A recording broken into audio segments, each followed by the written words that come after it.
Hello and welcome to 2024 New Orleans Saints team preview. We have Derek Carr back for an encore after a, pretty mid first season in New Orleans.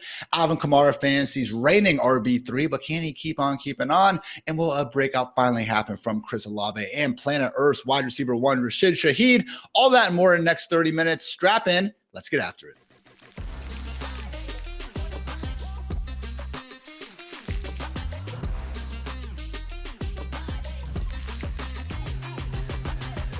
I'm your host, Ian Hartitz. Welcome to the Fantasy Life Show. And joining me, as always, is none other than Fantasy Life Director of Analytics, Dwain The Rock McFarland.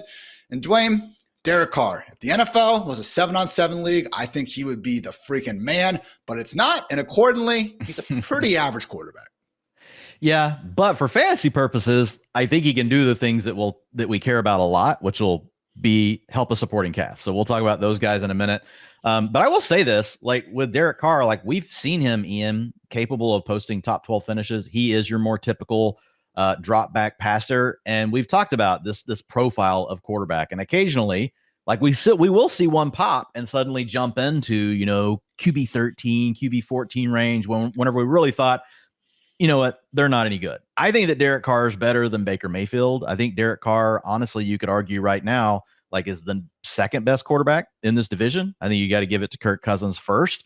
But I think when you look at him, if somehow Clint Kubiak can come in and work some magic and add some more efficiency to this offense, because what we've seen over the last couple of years is just really stagnant. I mean, they rank in the very bottom of the league, Ian, for play action passing. They rank in the bottom of the league for using motion pre-snap. So it's just been a very stationary offense. Everybody go line up. Defense knows exactly where you're going to be. We're not going to give any of our guys any sort of advantage right before the snap. We're going to play like 2007 NFL offensive football. And so I think there is a chance that Clint Kubiak comes in, really shakes things up. I will say with Derek Carr, interestingly, he is one of these guys that over the course of his career has been worse on play action passing. Most quarterbacks get a boost in their performance when they have play action passing because it freezes the defense.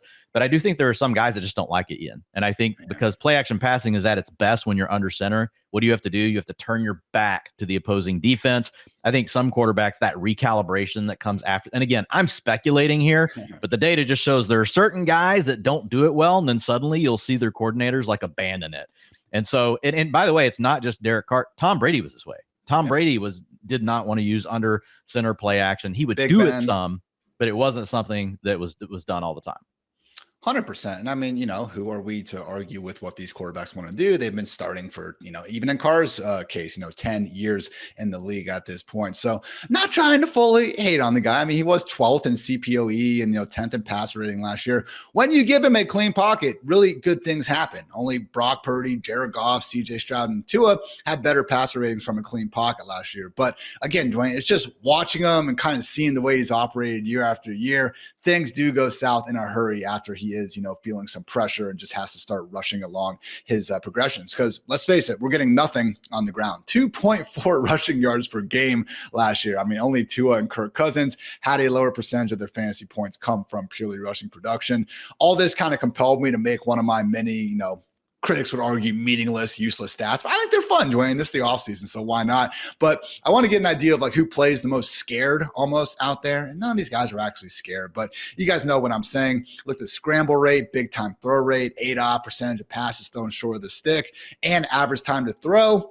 Derek Carr, 36th among 39 qualified quarterbacks. Only Aiden O'Connell, Jared Goff, and Mac Jones played more scared in 2023 per analytics. But I'm with you, Dwain, where I don't think there's necessarily this large of a gap between Carr and some of these other just stationary pocket passers. I mean, yes, I will take Matthew Stafford and even post Achilles Kirk Cousins and Aaron Rodgers ahead of him. But, you start looking at the ADP between the guys, and it is a massive gap. So while I don't think anyone should be going into drafts, trying to leave with honestly, any of those quarterbacks as their QB1. If you did need to get the QB2, I mean, I think there's a much better chance, Dwain, that you're going to find some skill position contributors who can help your team around Cousins, around Stafford, around Rodgers.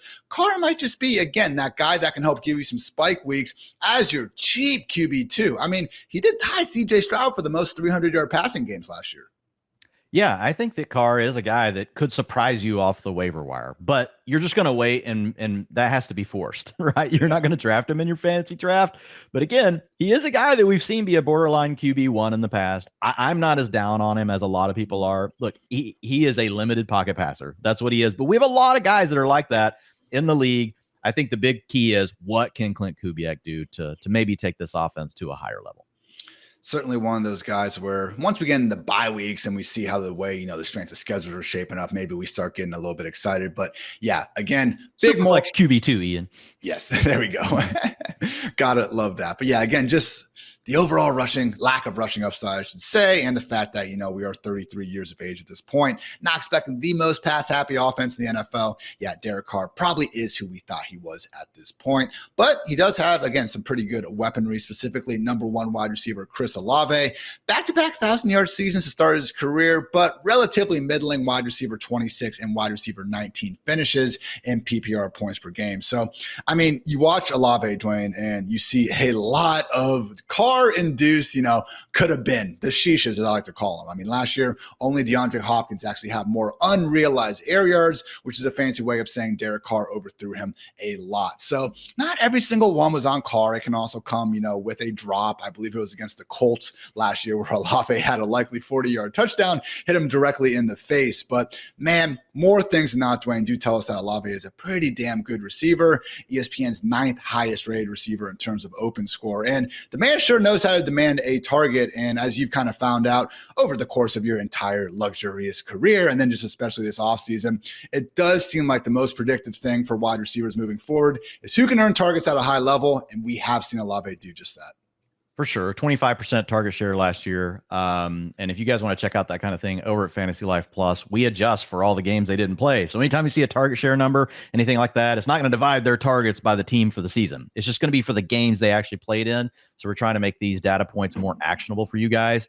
But if you look at the talent profile, it's the target share, yards per route run, and then air yards. And in 2 out of 3, he's clicking off a wide receiver 2, but in air yards, he's been a wide receiver 1 worthy talent. He's also entering his prime. This guy he's just due, Ian, to take that next step. And the target competition overall is low. I know that we both like Rashid Shaheed. We'll talk about him in a minute, but I don't think Shaheed suddenly turns into this huge target monster, right? That's gonna limit Chris Olave. So we've got a guy that is clicking on all the talent things. We just need the quarterback also healthy. Last year, Ian, we had Derek Carr. He had the shoulder injuries that he was dealing through. If you go back, and he also had the concussions where he missed part of these games. So if you go back and you look at those injuries for the shoulder, in the games after the injuries, the dude averaged 184 yards passing per game. And you talked about his check down rate and all those things. A lot of that was induced by his injury. In those games, you could tell he's hurting and he's trying to gut it out and stay in there even after taking hits to the shoulder in those games. I went back and watched a lot of that. I will give Derek Carr major props for being a tough SOB. Like, he probably should have taken himself off the field. Might have even been better for the Saints, but I'm going to respect him for the fact that he did not want to give Jameis Winston that chance to go out there and live his YOLO life. Might have been a bad thing for Carr. But when you put all that into perspective, I think Derek Carr can still be a 250 yards per game passer in the right offense. And when I look at Olave and I look at the scheme changes that I think could be coming, I look at a healthy Derek Carr and I look at an ascending young wide receiver. I think this is the year. It's make or break for Olave. Are you going to be a wide receiver 1, or will you be someone that now is on that path of we're going to call you a wide receiver 2 pretty much every year? And that doesn't have to be bad. Amari Cooper's lived in that zone for a long time and been someone that we've been fine having on our fantasy rosters. But I want to bet on Olave taking the next step this year because I think if it happens, it's right now, and I want to be in on it. It's a great point with the Carr injuries. It's almost comical. It's not funny when guys get hurt, but my God, I'm looking. Shout out Draft Sharks, their injury history tool. But yeah, shoulder joint, AC sprain on September 24th. Another shoulder injury to his throwing shoulder on November 12th. A third injury to his throwing shoulder on December 3rd, with 2 concussions in between. And the guy managed to go out there and just keep on playing. So hopefully, again, healthier Derek Carr leads to better numbers for 1 and Chris Olave, one of just 8 wide receivers to demand at least 40% of their offense's air yards and 25% of the targets in 2023. And guys, don't discount what the absence of Michael Thomas could mean here. Once upon a time, the man set the single season record for most receptions after all. And after Thomas was injured last year, Olave ripped off wide receiver 9, 19, 16, 27 in a game he was injured early, 13, 63, and 26 PPR finishes. So really good stuff there. The question though, Dwain, is the price right? Currently going off the board at the end of round 2 over in ESPN formats. Now, I will say ESPN wide receiver ADP is one of these things that I think can be occasionally a bit flimsy. I mean, my God, we have Drake London going, a full 10 picks after Chris Olave. I would take Drake London straight up over Chris Olave. So I think it's close. I think you can argue they're in the same tier. I'm not going to, travel down to Texas and fight you, Dwain, if you disagree with me. But I will say, Olave sitting there next to Marvin Harrison Jr., next to ETN, some of these elite quarterbacks, not someone I'm probably going to be pounding at the turn each and every time, but I'm also not straying away from the guy. I don't disagree, but if I can play the ADP advantage, I like getting Olave and Drake London. So if I think that's what I've got to do to give myself the best chance to get both of them. Now, if my plan is I'm absolutely going running back or something in round 3, then yes, in a vacuum, I'm going Drake London over Chris Olave just because I like Kirk Cousins and the upside. I know that he can be a 275 per game passer. I think Derek Carr can be a 250 yards per game passer. So I'm gonna lean towards Drake London. But I think you can make the argument that Chris Olave overall has shown more. It's tough though, because Drake London's never really had a good quarterback, and Chris Olave has had some serviceable ones. So I really like him where he's going. So I'm willing to click on him there. But yeah, in a vacuum, I would take Drake London over Chris Olave again. We were talking, might have been offline actually, about, again, just how CeeDee Lamb is the perfect, just wide receiver prospect this year because he's got the talent. He's got so little target competition. He's in a tier by himself, Ian. His age, his QB play, exactly. Tier 1, you guys need to check that out on FantasyLife.com, by the way. All free, obviously. Dwayne's wide receiver tier stuff, very good. But Olave, if Derek Carr can be good, man, you could argue he has the next most clear profile. Yeah. It's him and Garrett Wilson because they could be the absolute alphas on their team. They just need their quarterbacks to stay healthy or, at least live up to expectations. And the other thing that people can go do, like right now, you can go over to FantasyLife Plus and you can actually check out our draft simulator called the Draft Champion. And you can go in and you can say you're going to play ESPN. You can put your league settings in. So the default for ESPN leagues is 2 wide receivers, which is what's pushing wide receivers down the board. But let's say you play in a 3 wide receiver league. Great. You just bump that up to 3 wide receivers. And all of the ranks in ADP automatically adjust to now give you a realistic way to think about, okay, now you can run through a mock draft and you can simulate these guys. You can pick, you can randomize where your pick is. You can choose where your pick's going to be, but it really helps you play around with all these different ways that your draft could turn out. So a really sweet tool to help you prepare for your draft. So make sure you check that out and you can decide, do you like taking Chris Olave, risking not getting Drake London?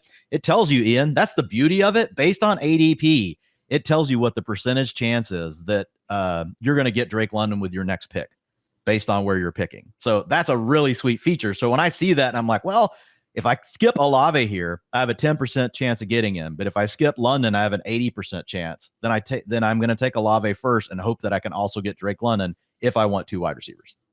Pretty cool stuff we got going on over there. Make sure you guys all check it out. Now, Olave, obviously number 1 pass game option in New Orleans, but the number 2 might not even be a wide receiver, might continue to be Alvin Kamara, who, again, just is the poster child for how far receptions can get you in full PPR scoring. Was really freaking bad last year, guys. Only Jamal Williams, Kareem Hunt, and Dameon Pierce averaged more rushing yards below expected than Kamara on the season, but you look up at the end of the year and he was still the RB3 in PPR points per game. Thanks, because only CMC actually had more fantasy points come from purely receiving production than Kamara. So the question, Dwayne, is can he keep living on this? Because to your point, maybe it was the shoulder injuries that, really forced Derek Carr into being more of a check down merchant. We did see that, come to fruition where, again, Carr, I believe 6th highest check down rate in the NFL. But at the same time, we also did have, Kamara getting more first read targets than any other running back not named CMC. So look, I don't think Kamara is anywhere close to as good as he was, 5 years ago. But at the same time, Dwayne, we talked about it in the Buccaneers podcast. Rashad White, Kamara, Mixon, ETN, Saquon. None of these guys averaged more than 4 yards per carry last year, and it didn't matter in fantasy land because they got the volume. Do you see that happening again for Kamara in 2024? Yeah, I think it still can. Like, again, looking at Kubiak and the systems that he's come from, like we've seen running backs be able to be productive in those systems as pass catchers if they're good. Okay, so Alvin Kamara, still a good pass catcher out of the backfield. If you look at him, Ian, you mentioned it, like, the prowess that we've still seen, but he was one of the top guys in the NFL from a standpoint, of his target share last season, sitting at 19%. Targets per route run, 32%, man. Like that's nuts. That's ahead of everyone. That's ahead of everyone. So wide receivers too. Like that's insane. Exactly. So your ability to stay relevant in the passing game like that can offset your efficiency issues and your downturn as a running back. Kamara is definitely at the age 21 years old where we can't expect him to be the 24-year-old Alvin Kamara that we used to see as far as his yards after contact, explosive rush rate, missed tackles forced per attempt. We should expect all of those things to be worth or to be less for him at this point in his career. But we have seen these guys that are really good in the passing game be able to keep things keeping on because of what they do as receivers. So with Kamara, I think he's underpriced right now in a lot of spots. If you look at him over ESPN, over Yahoo, I think he's priced just about right. But in 3 wide receiver leagues, a lot of times I see Kamara get pushed down. I don't mind him, Ian, like as my RB2. Sometimes Kamara's been my RB1.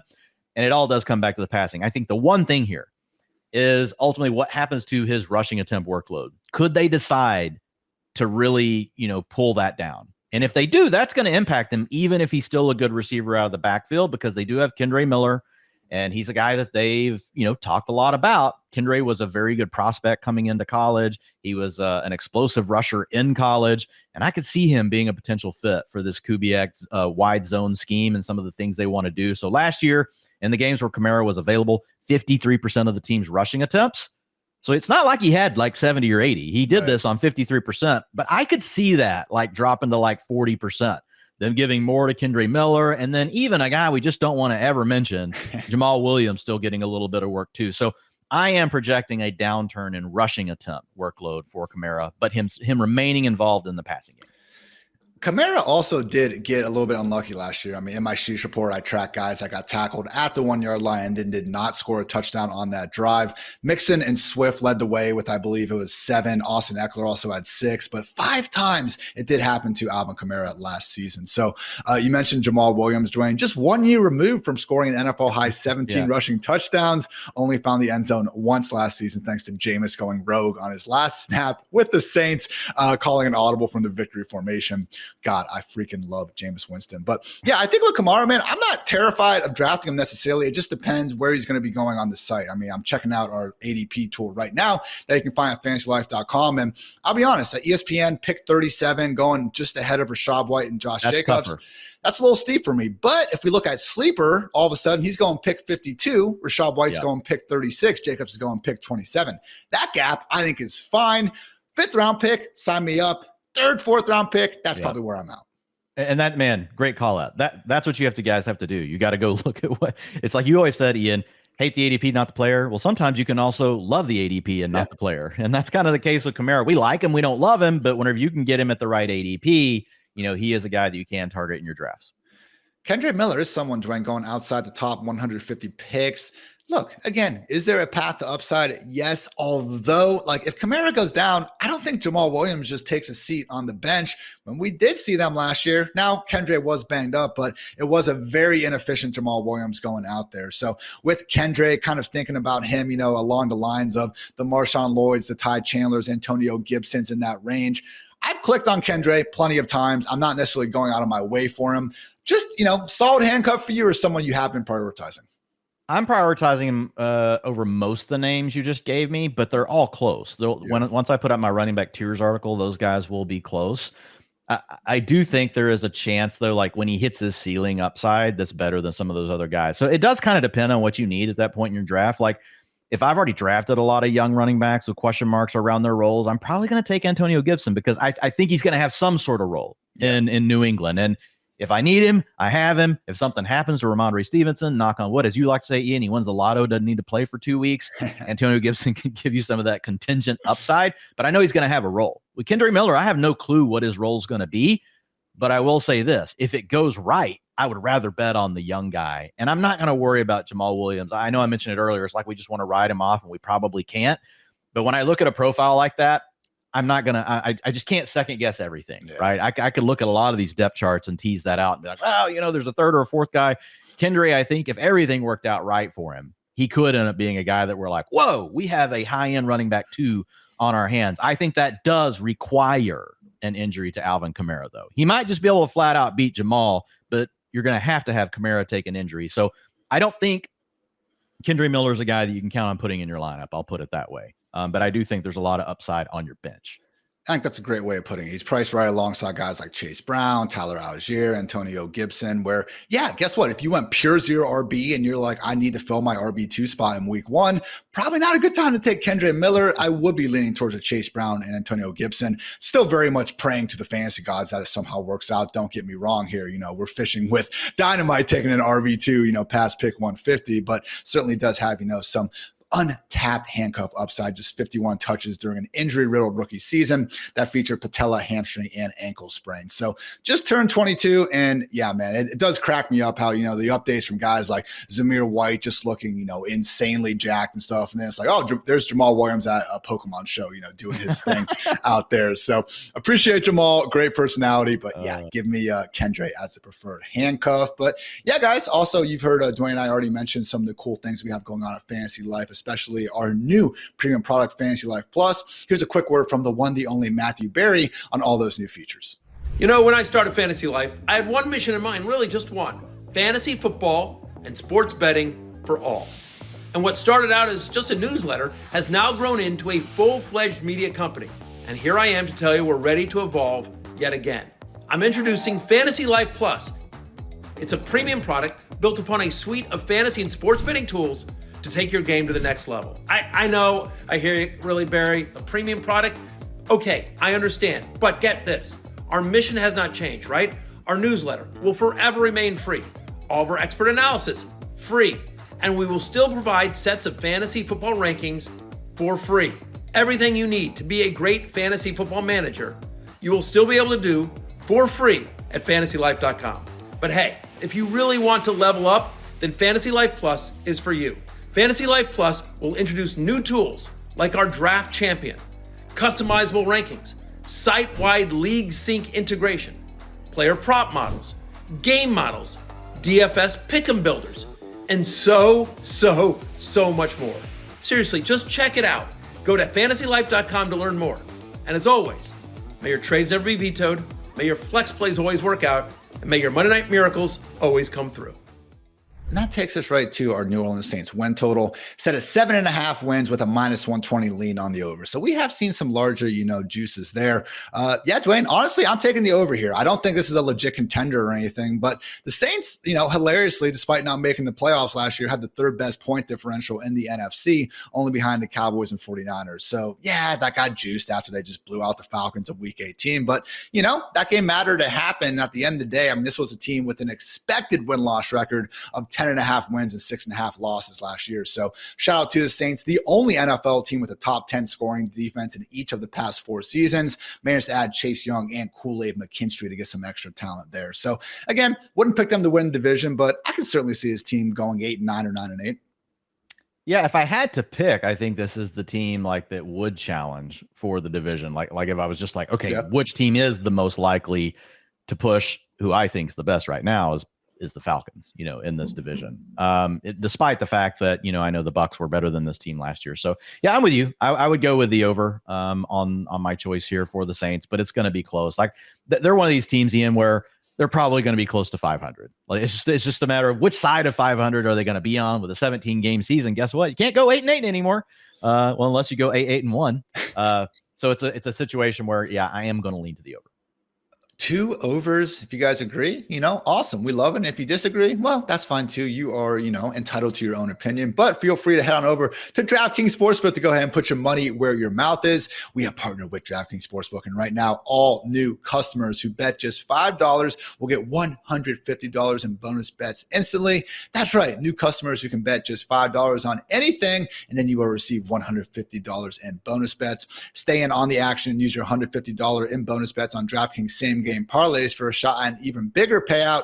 Absolutely love, consuming my first place Guardians baseball and, trying to get some of those home run bets to hit. So not yet, Dwayne, haven't quite gotten the homers to, just lead me to that mansion, but a couple of these, 3 or 4 team parlays, and we are cooking with some gas there. So if sports betting is not yet available in your state, do not worry. DraftKings is the one-stop shop for all things daily fantasy. We can join in on all the fun and have a shot to win cash prizes. So yeah, guys, download the DraftKings Sportsbook app now. Again, new customers use our promo code FantasyLife and bet just $5 on any wager and get $150 back in bonus bets instantly. That's promo code FantasyLife only at DraftKings Sportsbook. Now, Dwayne, move on to a position battle that isn't even quite a position battle. It just comes down to, what do we do with Taysom Hill in leagues that do happen to call him a tight end?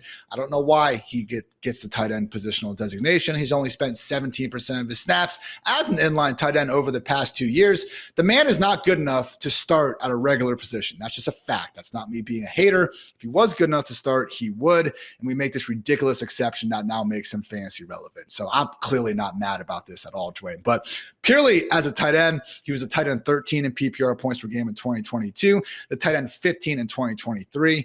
I will say over this time, I believe it was last year specifically, we had 3 performances with 20 plus PPR points, which sounds like a lot, but it actually was only tied for the 8th most among tight ends. I get the upside. I think it's hard to rank 20 tight ends over Taysom Hill, but how many times are we going to look at that 4 rushing touchdown upside game and just say, oh, that's what he can reach? He got there, man, but I feel like we're still chasing it. Yes, Juwan Johnson is undergoing a foot surgery, but Adam Schefter said himself that he believes he'll be back for the start of the season. Are you buying Taysom Hill as a tight end that's going to make a meaningful impact in fantasy this year? Well, I think one potential little nugget, too, is that we no longer have Jameis Winston as the QB2. So there is a chance that Jake Haener, Spencer Rattler wouldn't be ready to start a game, and they might actually prefer Taysom Hill over those guys. Last year, it was like, if Carr goes down, it's going to be Jameis, not Taysom Hill.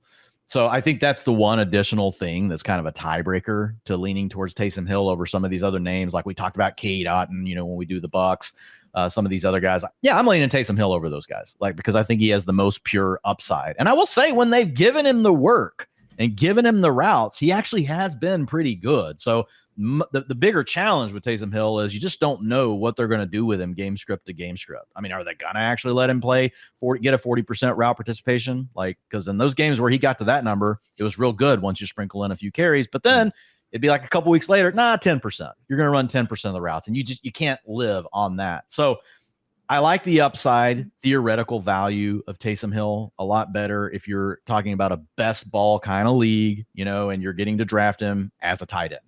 But otherwise, I'm trying to get there's too many other good tight ends this year. I would rather have Brock Bowers, who you can get as your tight end 12. I'd rather have Dallas Goedert, who's just insanely falling down draft boards. People are just out on Dallas Goedert. Freiermuth too, right? We're taking him. Freiermuth too. I'm taking over him. Yeah. So I want all those guys first. I'd rather not be in a situation where I'm like, oh my God, I've waited too long at tight end. What do I do? Okay, great. In that scenario, break glass, I might take Taysom Hill if he's available, as a tight end. So that would be my thought on it. For Juwan Johnson, he's actually been a pretty solid target earner. The challenge for him is he's not an inline blocking tight end. Yeah. We are now making a move to an offense that's going to look more like what you guys have seen from the Miami Dolphins and what you've seen from the 49ers. I'm not saying they're going to be that good of an offense, but that style of an offense. You're going to see more of the fullback. You're going to see more heavy tight end personnel. The challenge is when you've got a receiving only kind of tight end is finding snaps in that kind of offense. Typically they don't come until obvious passing downs. And even then they've got to battle someone else for the slot reps or to be the third wide receiver, essentially to be on the field. And that is going to probably cap Juwan Johnson at 50% or less route participation this season. We've seen it happen many, many times to tight ends in this kind of offense. If you're a George Kittle, it works out great because you're a badass blocker too. But for Juwan, he's a guy that I think is just going to be tough to get much out of him in fantasy this season.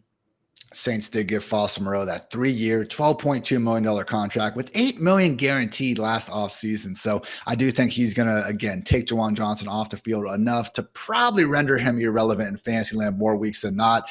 Love the, call where, again, Taysom Hill, you get sniped on tight end after tight end, 15 are off the board. Okay, that's when we, break glass and can look ahead to him. But yeah, guys, pick 165. Please try to, again, get one of those top 10, top 12 tight ends so you don't have to fully rely on Taysom. But yeah, man, he gets that, again, just ridiculous fantasy cheat code ability to start at quarterback and be listed as a tight end. He's now going to be listed as a top 5 player at the position.